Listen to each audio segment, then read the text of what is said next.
Patawarin niyo po kami sa aming mga kasalanan. Forgive us for our sins, cleanse us from all our iniquities. Enable us to see you face to face, to hold your hand, to experience your Spirit.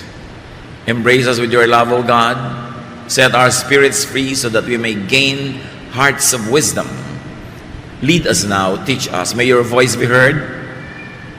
We ask you to be the true and only preacher, O God. Use your servant only as your instrument. At nawa, Panginoon, ang iyo pong kaluwalhatian, kabanalan, karunungan, maghari sa aming kapaligiran. Restore our strength, sharpen our minds, lead us unto greater godliness. In the name of Jesus, your Son, we pray with thanksgiving. Amen. Gaano karami po mga pamilya nagkakasiraan, magkakapatid, magkakamag-anak, maging mag-asawa, mga in-laws, dahil sa kadaldalan, dahil sa katabilan, dahil sa pagpapakawala ng mga salita na mas mabuti pa dapat na hindi pakawalan. How to have peace in the family? One of that, stop talking. Stop bad-mouthing. Dapat na tayong tumigil sa pagsasalita ng nakakasakit, hindi maganda, laban sa ating kapwa. Sinasabi man natin ito ng harapan o sa likod niya, pareho hindi maganda ang bunga. Proverbs 11:12, a man who lacks judgment derides his neighbor, but a man of understanding holds his tongue. Tunay nga, ang tao daw na walang bait sa sarili ay nanglalait, nangiinsulto, nananakit ng kanyang kapwa. Pero ang matalinong tao ay pinipigil magsalita. Kung ang sasabihin niya ay maglalayo lang ng loob ng kapwa at hindi naman maglalapit. We have to stop criticizing. Ang kagaling natin sa pamumuna, sa pamimintas. May mga tao na halos ang buong buhay nila, inubos nila sa pamimintas. Pamimintas ng itsura ng kapwa, ng pagluluto ng kapwa, ng ugali ng kapwa. At kung titingnan nyo ang bunga, laging pareho lang. Nagagalit yung pinipintasan, lumalayo ang loob, namimintas din, at walang katapusang bangayan. Kung ito ay ginagamit sa atin, sabi, huwag mong aawayin ang iyong kapitbahay, lalo naman ang iyong kasambahay, lalo ang iyong kapamilya, na ang relasyon mo ay hindi kayang palitan buong buhay, kasi meron lang kayong relasyon sa dugo. Sa mga magkakamag-anak, stop gossiping. Lalong-lalo yung mga hipag, mga bayaw, mga magbibilas, na mga sabit sa pamilya, pero sila itong number one na magchismis. Word gets around and comes back, and you will be found out. Wala tayong sinasabi na hindi kumakalat tapos babalikan tayo nun. Kung sa palagay nyo ang inyong kausap ay pwedeng pagtiwalaan, think again. Lahat ng binibitawan nating salita nakakarating dun sa taong pinag-uusapan. Ang nagiging bunga, nagtatampo, nagagalit, gaganti, magsasalita din laban sa iyo, makakarating ngayon sa iyo, magsasalita ka uli ng pabalik-balik at hindi ba na kayo napapagod sa walang katapusang pagtutunggali. Relationships will sour. People will become distant. Those that are supposed to be kind become unkind. Those are supposed to help don't help. And this is not the kind of life we want. Proverbs 20:19, a gossip betrays a confidence. Yan daw mga sitsit, mga chismosa, pinagtataksilan niyan ang nagsasalita, ang nagtatapat o ang nagtitiwala. Kaya hindi marapat na patuloy na inuulit-ulit ang mga kwento. Kung makarinig ka man na isang bagay tungkol kay person A, sa'yo na lang. Huwag nang dalhin kay person B or C dahil makakarinig din yan kay A. Stop gossiping, especially about in-laws. Kumisan, paboritong gawin niya ng mga magbibilas, pagchismisan ng mga hipag nila. Kung may magkakapatid, yung mga kanikanya mga asawa noon, pag nakikita-kita sa mga libing, sa lamay, kaasalan, reunion, kunwari, nagkukwentuhan ng tahimik, pero ang pinagchichismisan nila, yung pamilya na sinamahan naman nila. Kung kayo napakasal sa isang pamilya, mahalin nyo yung pamilya na yon.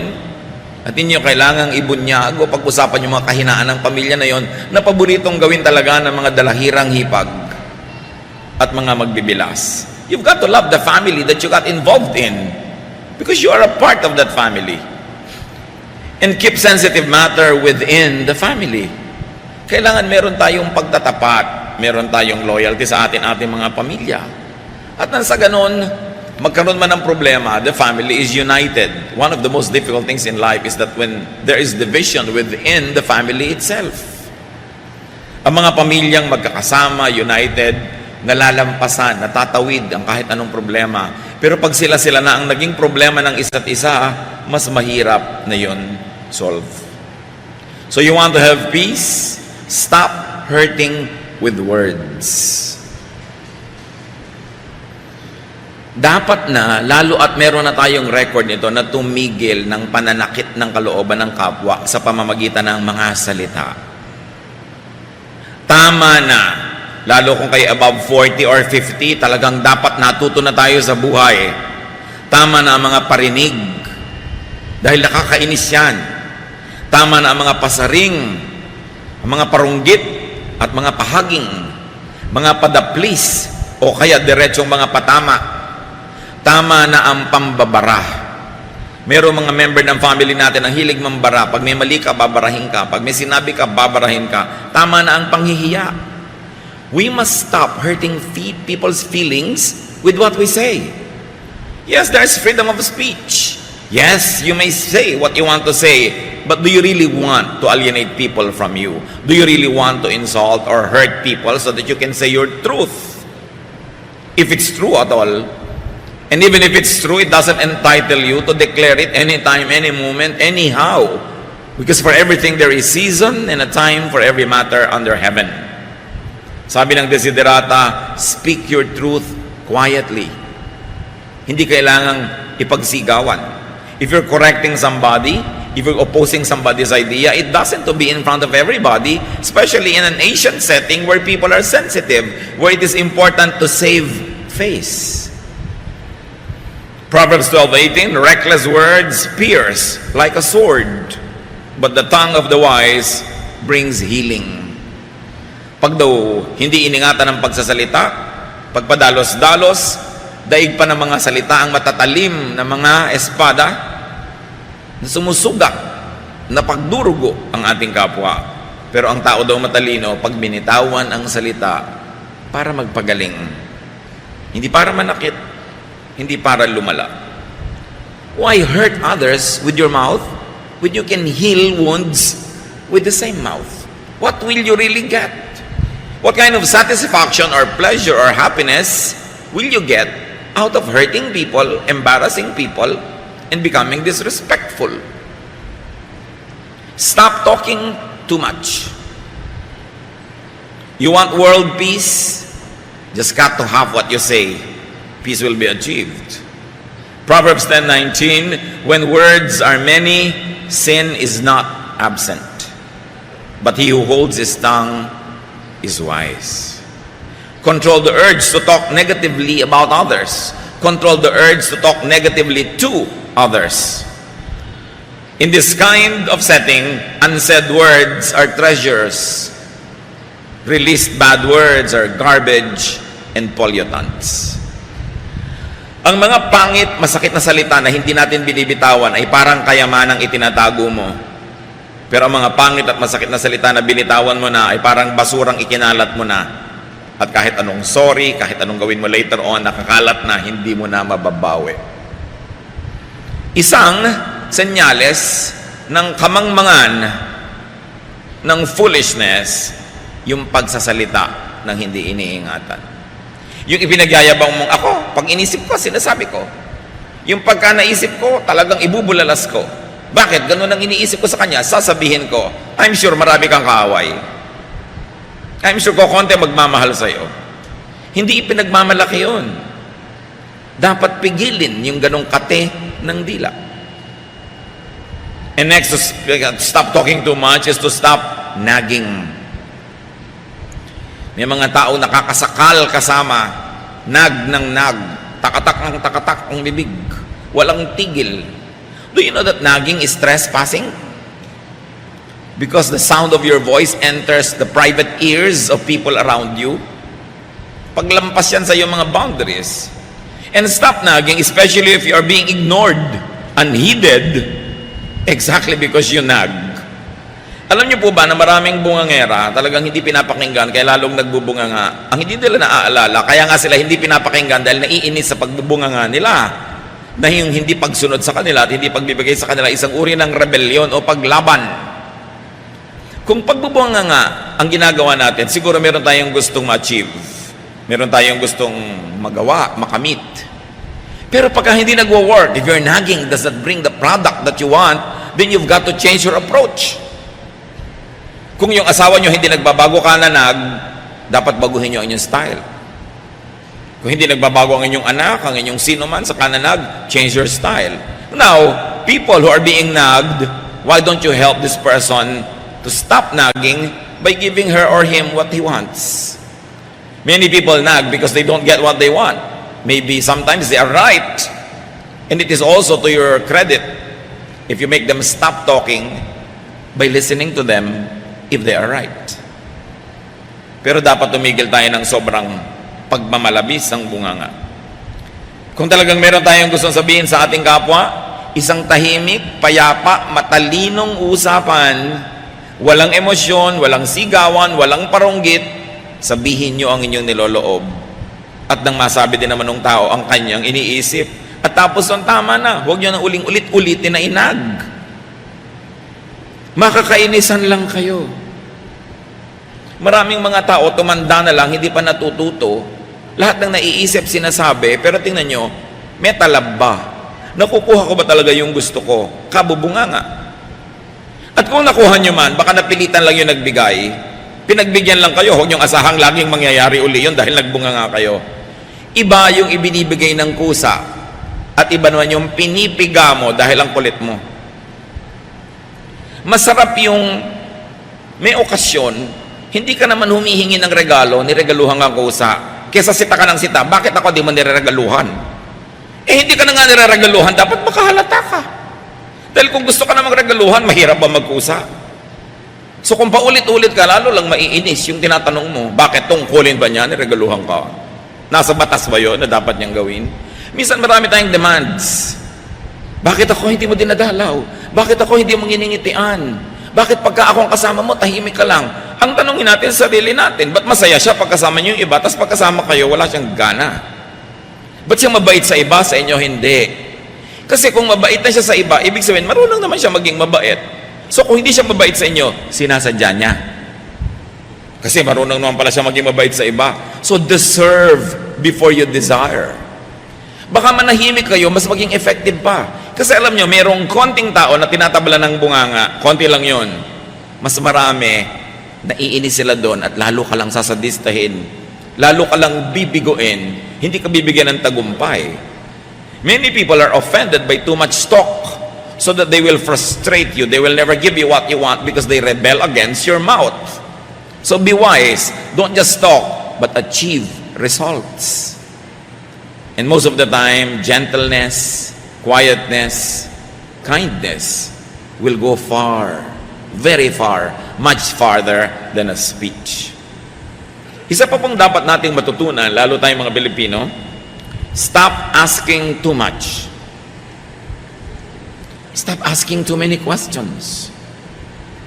Yes, parents and family members are stakeholders in people's lives, and up to a point, they are entitled to ask questions. But some pieces of information are better off volunteered rather than coerced from people. May mga bagay-bagay, mga ideya at impormasyon na mas masarap, mas matamis kung kusang ipinaalam. Kesa piniga nyo ng piniga yung tao para lang malaman nyo yung gusto nyong malaman. Maraming kanya mga nanay. Anong binili mo? Kung ano-ano po. Ano nga? Ganito po. Magkano? Ba't ka bumili noon? Etc. etc. You know, up to a point that might be done, especially kung ang kausap nyo bata, formative years. Pero pag may edad na, matuto tayong maggalang kahit ang sarili natin mga anak. We should give them privacy. Hindi tayo tanong ng tanong, saan ka galing? Yung mga iba, kung tinatanong lang tayo para mailayo tayo sa panganib, mabuti, okay lang. Pero iba talaga maurirat lang. Malaman lang nila. At itong nakakainis sa mga kamag-anak, may dalawang nag-uusap sa isang sulok, lalapit yung pangatlo, anong pinag-uusapan nyo? Hindi mo pa nahahalata na lumalayo na nga sa'yo, tapos magtatanong ka pa. Pagka meron kang niyaya doon sa malayo, kinausap mo, paglayo mo, tatanungin niya, anong sabi sa'yo? Mga kapatid, tandaan nyo to, pag hindi sinabi sa inyo ng kusa, huwag nyong itanong. Galang lang yon. Sakit yan ng mga mangmang, yung nagtatanong nang hindi naman ibinibigay sa kanila yung sagot. At kung nakakahalata kayong ayaw kayong sagutin, tumigil kayo ng katatanong. Wala kayong karapatan na pasukin ang kaloob-looban ng utak ng inyong kapwa. Kahit pa nga inyong asawa, kahit pa inyong anak, kahit pa inyong magulang, lalong-lalo kung di nyo naman talaga kaano-ano. Dahil kung gustong sabihin sa inyo ng tao ang isang bagay, hindi mahirap na kusain niya na sabihin. So maaaring hindi sinasabi dahil talagang sadya niya na ayaw ipaalam sa inyo. At mga kapatid, kung may araw ipaalam sa inyo, huwag nyo nang alamin. May dalawa kayong pinsan na namasyal, hindi kayo kasama. Bakit nyo paaalamin? Para sumama loob nyo? Tapos para magtanong kayo, ba't hindi nyo ako isinama? Exactly, kaya ka namin hindi isinasama kasi nagtatanong ka ako, ba't hindi ka kasama? It doesn't work. Stop disrespecting people's privacy. Kahit ka nanay, kahit ka tatay, may hangganan. May paggalang ka dapat sa iyong kapwa. Huwag mag-urirat. At huwag laging sumabat sa usapan ng may usapan. Pagka mayroong taong nagte-text, huwag niyong silipin kung ano ang itinetext. At sa bahay niyo, kung may telepono, may tatawag, kinakausap yung isang tao, sikapin niyong lumayo para hindi niyo marinig.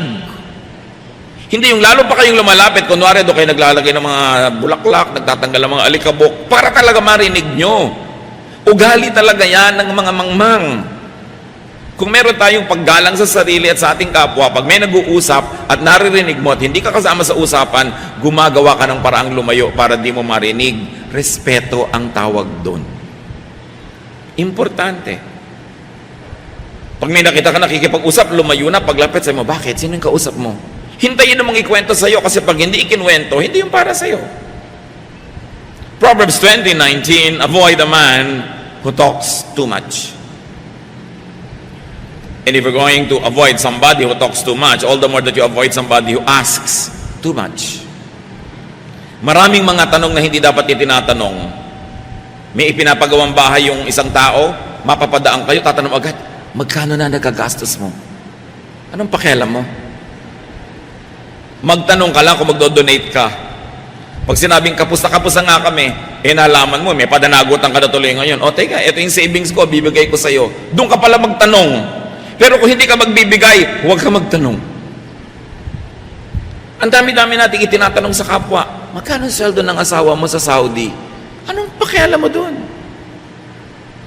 Ang dami nating mga kamangmangan na dapat tayong magising, mga nakakainis na ugali ng ating lahi. Sobrang manghimasok sa buhay ng may buhay. No? Pag may sarili na yung mga tao, private transaction nila yon, hayaan natin sila. Di ba kayo masasarapan nung nananahimik kayo biglang may lalapit? Alam mo, kanina nakausap ko si ganon, ganito na pag-usapan namin. Bino-volunteer. Ibig sabihin, gusto nila talaga kayong isali. Gusto talagang kayong pagtapatan o kaya ay hingi ng inyong opinyon. Kasi alam niyo mga kapatid, pag ang ugali natin masyadong maurirat, matanong, laging masalita, ang tendency lang ng kapwa, paglihiman tayo. Layuan, iwasan. Gusto niyo ba yon? You want peace in the family? Stop talking back. Especially when you're in a foul mood. We all have moods. And peace in the family is promoted and kept when you allow people to have their moods and you don't have the same mood at the same time. When somebody is angry, try not to be angry or angrier. Let the person be angry for now. Bukas ka na. Pila-pila, kanya-kanyang panahon. Hindi mabuti yung nagsasagutan. When people in the family, when people in a certain circle of friends are in a bad mood, it's better to be quiet. Pag galit tayo, pag masama ang ating loob, ang gusto natin ibulalas. Hindi mabuting approach. Nasaktan ang loob mo, may gusto kang sabihin, meron kang panukala, sabihin mo pag hindi ka galit. Pakiramdaman mo rin yung kapwa mo kung maganda yung mood niya bago ka magsalita. Para ang kauwian ng usapan ninyo ay magandang solusyon, magandang bunga, hindi pagkakagalit. At pag may nagsalita na isang napakapangit na salita, ang tendency natin na mas daigin yon. Magkano ka? Sabi mo naman, doble mo. Pero wala tayong na-achieve. Ang maganda doon ay magkano ka? Oh, napakamura. Hindi mo dapat pag-aksayahan ng panahon. Tapos ang usapan. Proverbs 15:1, a kind answer soothes angry feelings, but harsh words stir them up. You know, anger is like fire, but unkind words coming from another person is like wind that fans the fire and makes it force. So avoid talking back, avoid answering back if your words would not be kind, if your words would not be conciliatory or diplomatic, if your words would embarrass others or hurt feelings or alienate people, better not talk. That is to your credit, that you could control your tongue for the sake of world peace. And in that case, just for the sake of family peace. So stop out-talking each other. May ipinanta sa'yo ang iyong kapwa. So thank you for telling me. I'll try to study it. Perhaps I will improve. But if somebody criticizes you and you answer with an even harsher criticism, you know where it will lead to. So speak your truth quietly and in the correct time. Sa pamilya, mga kapatid, isa pa para tayo matahimik, stop talking down. Tama na yung pagsasalita na para kayo amo, para kayong poon, para kayong Diyos. Kahit kayo tatay, kahit kayo husband, kahit kayo nanay, kahit kayo wife, kahit kayo ate o kuya, dumadating ang panahon, nagkakatabla-tabla na lang ang edad ng mga tao. Kasi pareho na lang sila ng alam, pareho ng mga karanasan. So yung mga dating pinopo ng mga ate, kuya, tatay, nanay, dumarating yung point na parang nagiging matalik mong kaibigan kesa sa parang mga sobrang mga superior. Hindi dapat nawawala ang galang sa magulang, sa mga nakakatandang kapatid, lalo't naging mabuting mga ate at kuya sila. Pero yung mga nakakatanda na mismo at matataas ang ranggo ang nagkukusang bumaba sa kanilang mga dambana at mga altar para maging mas maganda ang samahan. Well, it is true that the gap between parents and children, between elder brothers and younger brothers will narrow down in time. It is important to continue to be respectful to your elders, be they your brother or be your sister or be your parents. How can you be wrong when you're polite? How can you be wrong when you're diplomatic? Philippians 2:3, don't be proud, but be humble and consider others more important than yourselves.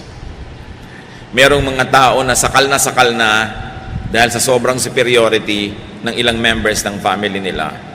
Mga tiya na nung bata ka, kinokontrol ka, dinidiktahan ka. Ngayon 30 ka na, 40, dinidiktahan ka pa rin ng tiya mo. At kung nag-60 ka na, siya nabuhay pa ng 80, didiktahan ka pa rin. Dapat natitigil yan. Dumarating ang panahon, nagkakatabla-tabla. Hindi ka man agree, hindi ka man sang-ayon sa pamumuhay ng nakakabata sa'yo. Pag sila'y nasa edad na, hayaan mo sila. Kung hihingi nila ang iyong payo, salamat. Kung hindi, at lagi mong ibinibigay nang hindi naman hinihingi, lalayuan ka lang. Ang mangyayari ngayon, tatanda ka ng tatanda, ni walang dumadalaw sa'yo, kasi bad ang record mo sa mga pamangkin mo. Bad ang record mo sa mga bata. Do you want that? Napakarami ng mga nauna sa atin na dapat ay kapulutan natin ng aral. Dapat iba-ibahin natin ang ating style. Stop the superior stance. Age and rank levels off, even between parent and child. But parents will always be parents and should be honored as parents.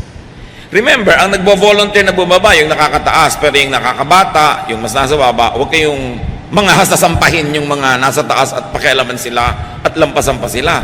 Hayaan nyo, if they volunteer, they want to be more friendly, they want to be more accessible, but it's not for you to scale their Olympus.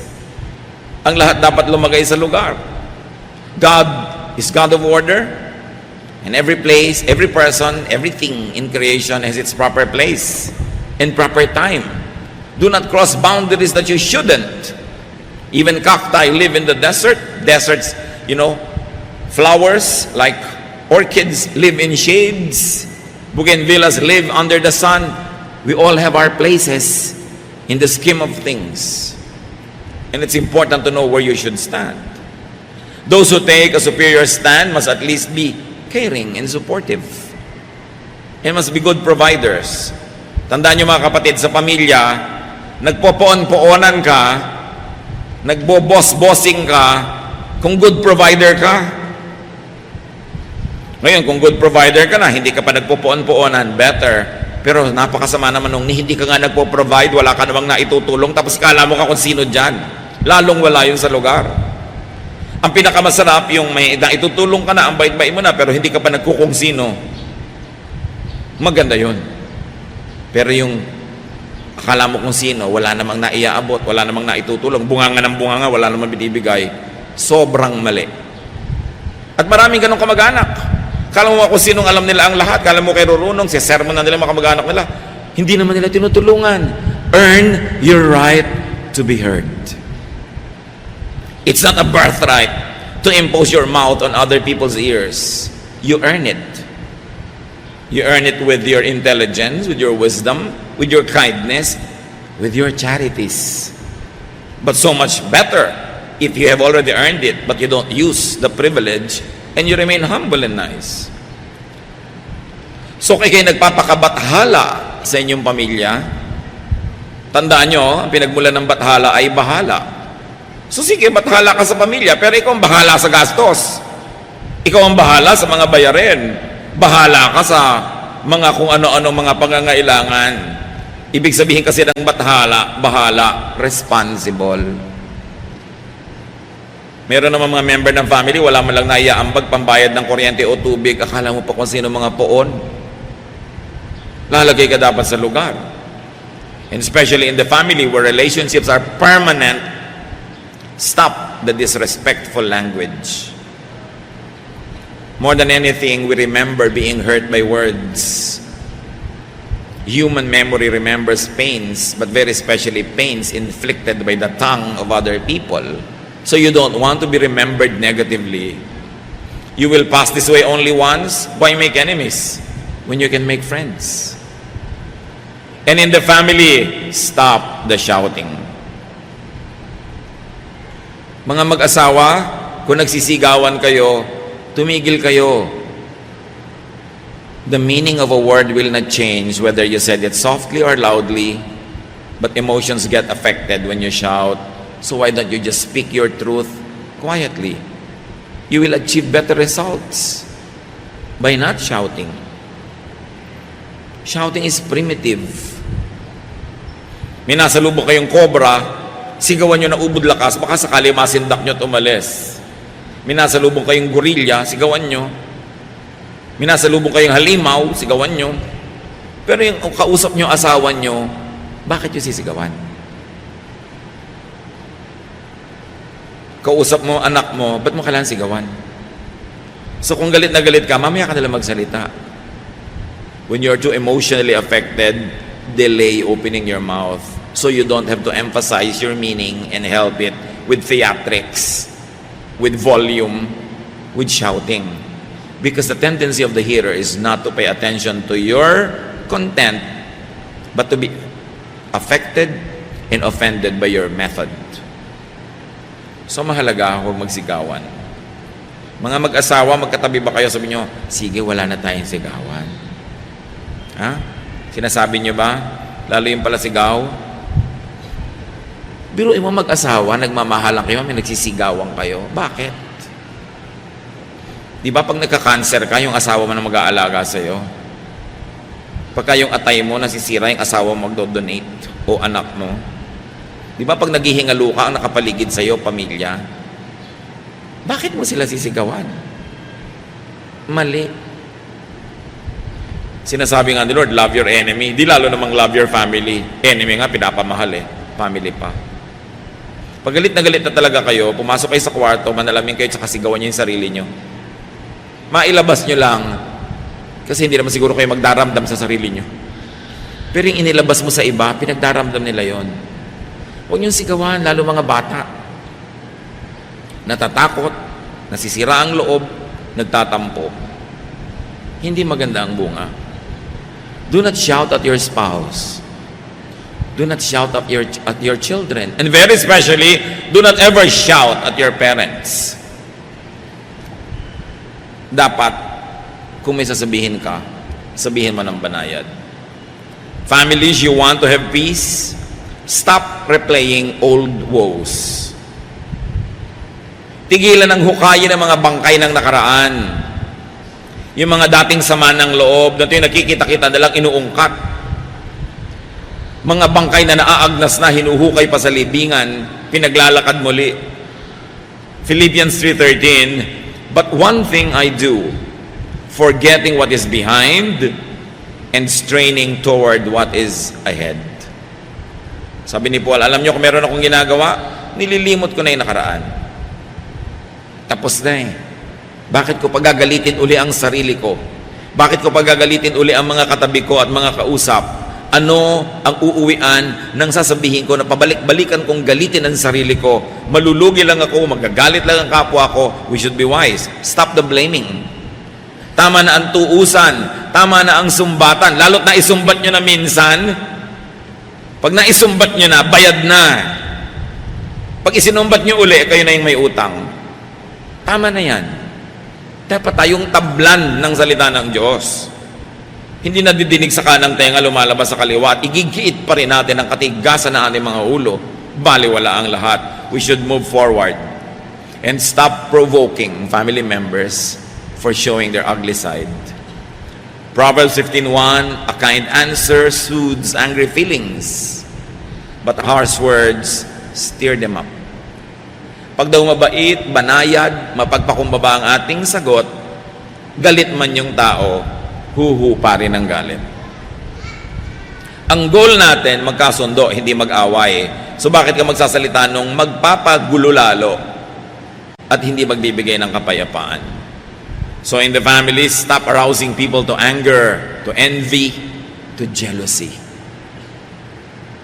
Kaya marami magkakapatid nag-aaway, sulsul ng kani-kanyang mga asawa. Lalo tungkol sa manahan. Sabi, bakit ang kuya mo, namana niya yung bahay, ikaw, bulok na jeep? Asawa magsasabi nun. Asawa, hindi ka kasama sa pagpupundar ng mga kayamanan ng magulang ng asawa mo. Huwag kang makialam sa hatian. Nagkakagulo ang magkakapatid dahil sa sulsul, ungot-ungot at iyak-iyak ng mga asawa. Yung dating masasayang magkakapatid na paghihiwa-hiwalay tuloy. Kung hindi mo pundar, huwag kang maghangad. Pero siyempre, sasabihin ni asawa, ang mga anak mo, lugi. Siyempre, props yung mga anak niya. Pero siya ang interesado doon. Kaya marami pong kumpanya na matatalino yung magkakapatid, puwera ang mga asawa sa pagraran ng kumpanya. The fastest way to destroy a company is to bring in all the in-laws. Kasi alam niyo ang magkakapatid, ano man ang mga kasalanan niya sa isa't isa, dahil magkakapatid, magkakapatawaran din yan. Magpapasensyahan din. Pero pag may sumaling mga sabet, yan ang nagtatanim, yan ang nagpapalika ng gulo. Kung magtatayo ng kayo ng kumpanya, magkakapatid, off-limits ang mga asawa para tahimik kayo. Pero sabi ng asawa mo, I'm business-minded, Daddy. I like to be involved. Sabi mo, magtayo ka dyan sa tabi natin ang make tusok-tusok the fish balls. Use that business, mag-business ka dyan, pero huwag kang sumangkot sa pamilyang ito kasi gugulo. Mahal kita, pero, in-laws are like that. So, magpakatalino kayo para ang tahimik ang pamilya. Galatians 5:26, let us not become conceited, provoking, and envying each other. So, stop talking in a harmful way. Ngayon sana mga kapatid, kung naririnig natin ito, huwag nating titigasan ang ating puso. Huwag nating gagalitin ang ating mga sarili. Ibaba ang ating loob. Tanggapin ang pagtutuwid ng mga salita ng Diyos. After all, these are all from the verses of the Bible. Huwag tanggihan. Buksan ang puso para mas sumarap ang buhay at mas maging kaiga-igaya tayo sa ating kapwa. So you don't only stop talking in a harmful way, but you help people stop talking negatively by inspiring them with your kindness, with your love, with your good manners. Inspire people to sanitize and beautify their language by sanitizing and beautifying your own. And do not tolerate harmful talk. When people come to you talking negatively about other members of the family, don't participate. Discourage it. Huwag makinig sa mga bulong-bulong. Maraming mga maghihipag, magbibilas, tumanda na lang, namatay na lang yung iba, magkakagalit pa. Gusto nyo yun? Dapat baguhin ang ating mga ugali. Psalm 1:1, God blesses those people who refuse evil advice and won't follow sinners or join in sneering at God. Pinagpapala ng Panginoon ang hindi nakikinig sa mga masasamang mga pananalita at sa mga salita ng makasalanan. Aming Diyos, turuan niyo po kami na i-apply ang mga salitang ito sa aming buhay. Forgive us, Father, if we have offended you and if we had done things that contradict the holiness of your words. Teach us to correct ourselves. Ituro mo sa amin, Panginoon, na baguhin ang aming pag-uugali, bata man kami o matanda, para ang nalalabi pang panahon ng aming buhay maging matiwasay, tahimik, payapa. Yung mga nasaktan namin at nagalit ay muling bumalik ang loob sa amin at lumapit ang kanilang loob. Dahil nakikita nilang kami nagbabago. Patuloy mo kaming baguhin ang aming mga buhay, Lord, baguhin ang inyong salita. At sa mga kapwa namin, sa aming mga kapatid na hindi ito ang problema dahil talagang mabanayad magsalita, mahinahon, masarap pakinggan ang mga sinasabi, salamat. Salamat sa ganong ugali na siguradong nagbibigay ng kapayapaan at magagandang bunga sa buhay ng mayroong ganong pag-uugali. Ituro mo sa amin na maging ganon kami, O Diyos. Teach us to continue to change from glory to glory, so we can be more and more like your Son, Jesus. Pagbulay-bulayan natin ang mga salitang ito. In some moments of silence, reflect upon that which we have heard and ask God to give you wisdom to apply this in daily life. Patuloy niyo kaming turuan, Ama, sa ilang saglit ng aming pakikipagniig sa iyo ng tahimik. Pukawin mo ang aming loob. Ipakita mo ang aming mga tamang ginagawa para lalo naming maulit at ipamukha mo sa amin ang mga mali at ng maituwid.